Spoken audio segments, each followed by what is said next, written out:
Hey everyone and welcome back to my channel. So in today's video I'm going to be sharing my September TBR, which includes my BOOKOPLATHON TBR and my TBR for the Magical Readathon.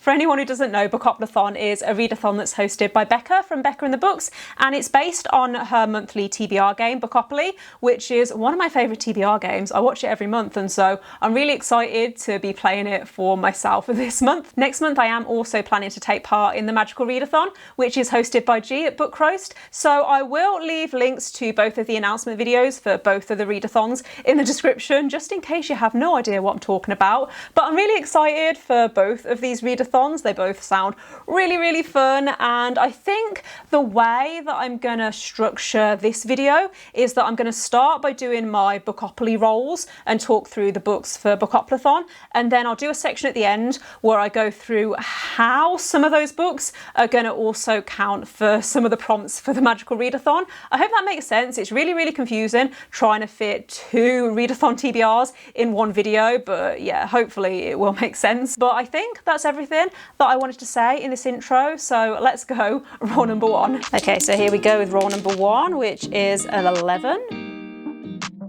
which is hyped. So as you will have seen, roll number one came up as hyped, and for this I've decided to read The Well of Ascension by Brandon Sanderson, because Brandon Sanderson in general I feel is a very hyped author, especially on BookTube, and also I am really hyped to read this because I read the first book in this series, The Final Empire, back in June and loved it. It was one of my favourite books of that month, and actually probably my favourite book of the year so far. Do I want to say that? But I really enjoyed it, and so I really want to continue the series. My dad is actually reading this book at the moment, and I'm a little bit jealous, and so I want to try and catch up so that we can obviously talk about it together. Obviously I can't tell you much about this book because of spoilers, and also because I don't actually know what happens in this book. I've deliberately avoided looking at the back cover because I want to go in not knowing too much, but the first book in this series introduces you to this world where the Dark Lord won. So for the past 1,000 years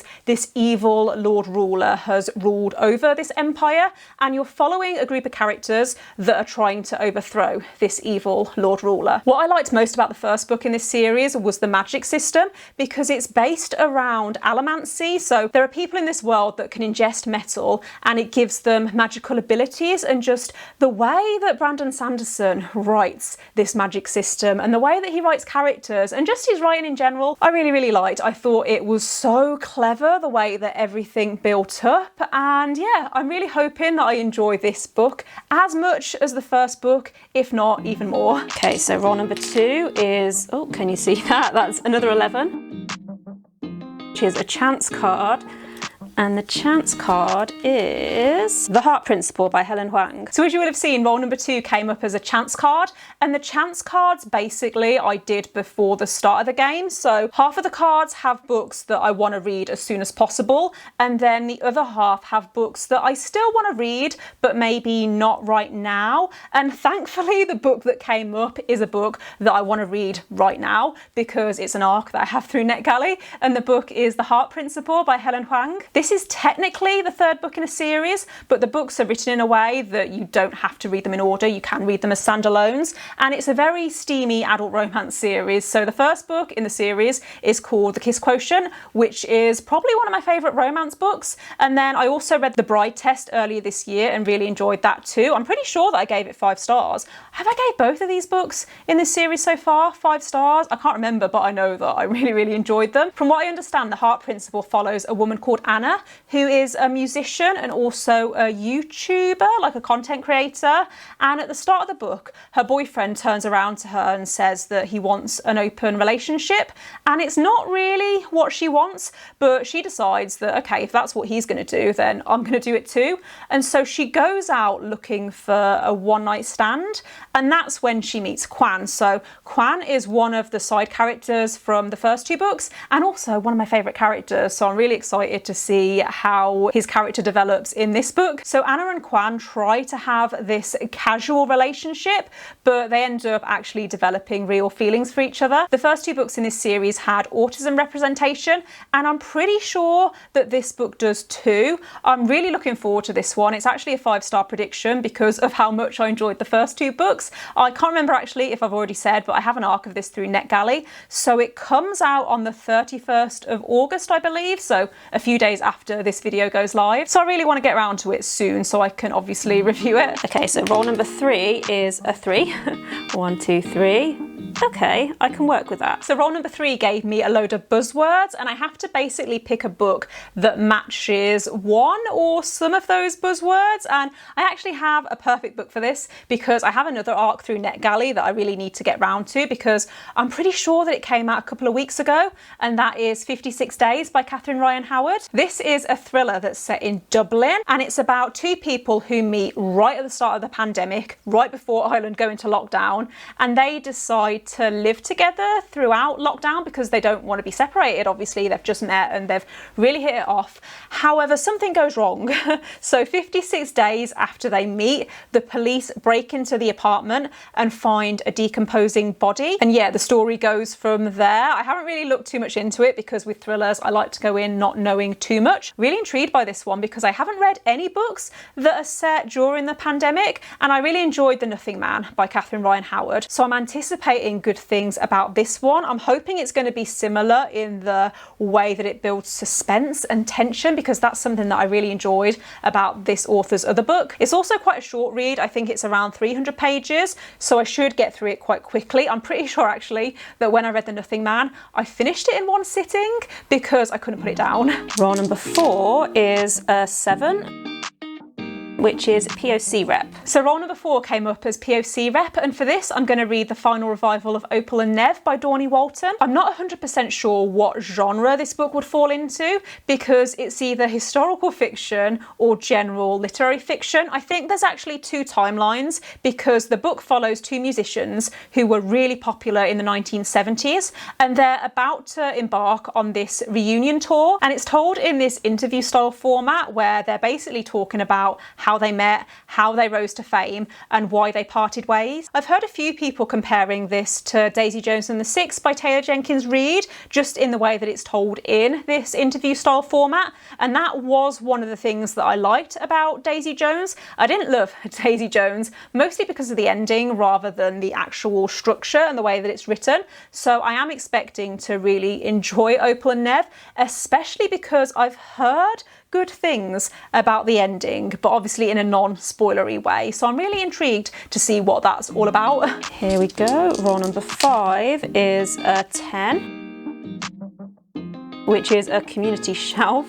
And the community shelf is Read a Thriller. So roll number 5 came up as community shelf, and the prompt on that card was to read a thriller. And the book that I've decided to go for this prompt is 1 by 1 by Ruth Ware. This is a mystery thriller about a group of work colleagues who go away on this company retreat to this ski lodge, and I think there's a snowstorm or an avalanche or something like that, and they all get locked in, and then someone starts killing everyone off one by one. So it's like a cozy murder mystery. I really enjoyed The Turn of the Key by Ruth Ware. It's one of my favourite thrillers, like, of all time. And so I'm really hoping that I'm gonna like this too. I'm actually planning to buddy read this with Helen from Helen's Book Haven, because we've been talking about buddy reading it for a really, really long time. And so I'm excited that we're finally getting round to it. And it's gonna be interesting to see what we both think. Okay, so here we go, roll number 6, which should be the final roll, and it's not.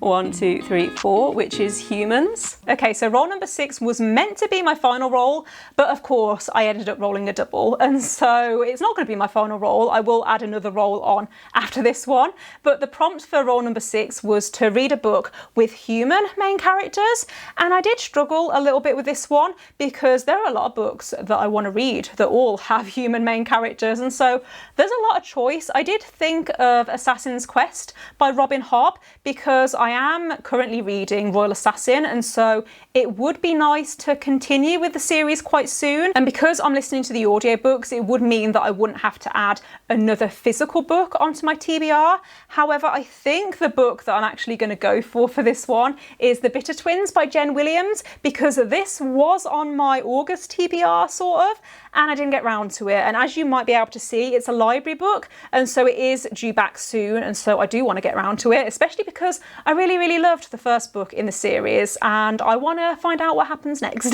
So this is the second book in the Winnowing Flame trilogy, which is a fantasy with a sci-fi twist. It's a really hard book to explain. The first book in this series is called The Ninth Reign, and it introduces us to this world where there's this city called Abora, and this city used to be beautiful. However, a few hundred years ago there was this war, and the tree god that oversees this city died, and so it started to fall into disrepair, and the people of this city started to be affected by this illness. And one of the main characters that you're following is a guy called Tourmalin, who is from this city of Abora, and he decides to leave and go out and travel the world. He doesn't want to sit around and wait to die, and he ends up being employed by this human woman called Lady Vintage, and she is this very eccentric scholar, and she's also traveling the world because she wants to uncover this mystery of certain things that are happening in this world. And that's all I'm really going to say, because it is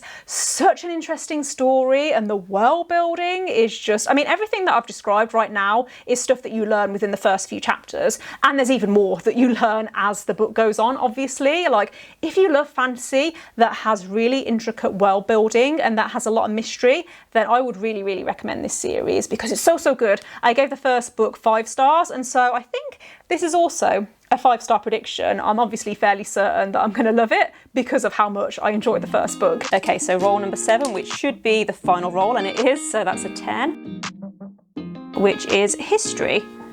Okay, I think I can do that. So roll number 7 did thankfully end up being my final roll, and the prompt was history. So the book that I decided to choose for this was The Burning God by R.F. Kuang. I was meant to read this in July, but I didn't because, I don't know, I just didn't. I think I ran out of time before the end of the month, but this is the 3rd book in the Poppy War series, which is a grimdark military fantasy, and the events within the series are inspired by actual Chinese history, and so I think it does fit this prompt pretty well. The series follows a girl called Rin, who in book 1 you find out that she's accepted into her country's most prestigious military academy, and then the magic system in this world is all to do with harnessing the power of the gods. There are a lot of trigger warnings in this series as a whole. It's definitely an adult fantasy, and so just something to bear in mind if you are thinking of reading this. But I gave the first book 3.5 stars, I think, because I did really enjoy it, but I had a few issues mostly with the pacing. However, the second book, The Dragon Republic, I really enjoyed, and I especially liked how it became a lot more political and there was a lot more character development. I'm a little nervous about The Burning God because I've heard really mixed reviews. My cousin read it a few months ago and really enjoyed it, but then I've heard a few people were disappointed. It seems to be one of those books that has very divided opinions, but I'm going to keep an open mind and just see how it goes. Okay, so those are all the books chosen for me by Bookoplathon, and I am really excited about all of these books. I think that Bookoplathon did really well, I'm not gonna lie, and thankfully I can actually use some of these books to fit prompts for the Magical Readathon, so I'm really hoping that I've interpreted this right. But to complete the novice path, I think I only have to read 2 books before the end of September to fulfill 2 of the prompts, and then there's also a character creation part of the readathon. So I was looking through the books that I have on my Bookoplathon TBR, and I'm pretty sure that 4 of them would fit prompts for the Magical Readathon, the novice path. So the novice path entrance, which the prompt is to read a book with a map. The Burning God, I'm pretty sure has a map. I haven't double checked, but I know that the first 2 books did, so I'm pretty sure that I can use that for this prompt. Then the Mist of Solitude, the prompt is to read a standalone, and 56 Days or the final revival of Opal and Nev are both standalone, so I think both of them would fit this prompt. Then Obsidian Falls, the prompt is to read a thriller or a mystery book, and One by One by Ruth Ware is a mystery thriller, so that would fit that prompt perfectly. Then Tower of Rumination, the prompt is to read a 5-star prediction, and for this I could go for quite a few of these books actually that are on my Bookoplathon TBR, but I think the book I'm going to go for is The Heart Principle by Helen Huang, because that is actually on my 5-star predictions video that I did quite recently, so it fits the prompt perfectly. Then for the character creation part of the readathon, I'm pretty sure actually that I've managed to find books that will fit and that don't duplicate. So the character that I want to create is a wildling elf from Kerador, and so there's 3 prompts that I need to fulfill to create that character before April. For the background of my character, I need to read a book that is set outside or in a forest, and the book that I think will count for this is The Bitter Twins by Jen Williams, and obviously I'm not 100% sure because the first book in this series definitely would have counted because part of the setting of that book was a forest and it was mostly set outside. I don't know whether the setting in this book is going to be similar or whether it's going to have more of a city setting, but if I read the book and I find out that it's not actually set outside or in a forest, then I can obviously swap it for another book. But for now, this is the book that I'm going to use for the background for the wildling prompt. So for the province where my character is from, I need to read a book from an ongoing series, and for this I'm going to go for The Well of Ascension by Brandon Sanderson because this is book 2 in the Mistborn series, so it's part of an ongoing series. And then finally for the heritage, I need to read a book that has moon or stars on the cover or in the title, and I struggled a little bit with this one and I wasn't sure that I would actually be able to find a book for it because I was looking through all of the books that are on my Bookoplathon TBR and none of them fit this prompt, and so I was thinking, what am I actually going to do? Am I going to have to pick another character to create? But then I remembered a book that I was meant to read in August that I haven't got round to yet, and so the book is We Hunt the Flame by Hafsa Faisal. This, as you might be able to tell, is another library book, so I do need to read this soon, and I'm not sure I'm going to get around to it before the end of August because I thought that this would be quite a quick read, and I mean it might be a quick read, it might be quite fast paced, but I realised that the text is actually a lot smaller than I thought it was, and it's about 500 pages, so I don't know if I'm actually going to be able to get around to this before the end of August, but I thought if I push it over into September then I can just use it for the magical readathon, and it works perfectly because look, it has moons and stars on the cover, and I'm really excited for this one. It's a young adult fantasy, and I believe that it's set in this world that is inspired by ancient Arabia, I think, if I've understood it correctly, and it follows 2 characters, Zafira and Nasir, and it's an enemies to lovers type situation. I think that they're both sent on this very, very similar quest. Zafira is a hunter who has to disguise herself as a man to be able to hunt to feed her village, and then Nasir is the son of the Sultan, who is not a very nice person from what I understand from reading up about this book. But yeah, like I said, really excited to read this. I've heard really, really good things, and so it's definitely one that I am planning to pick up soon, hopefully in September. But I think that brings me to the end of the video. So those are my 2 TBRs for both Bookoplathon and the Magical Readathon. Let me know in the comments if you're taking part in either Bookoplathon or the Magical Readathon, or both, like me. Let me know if you've read any of these books and what you thought of them. And I will be doing weekly reading vlogs actually throughout September where I'll be reading all of these books. So if you are interested in hearing my thoughts, then make sure you click subscribe if you haven't already, and also don't forget to give this video a thumbs up if you liked it, and I will see you next time. Bye!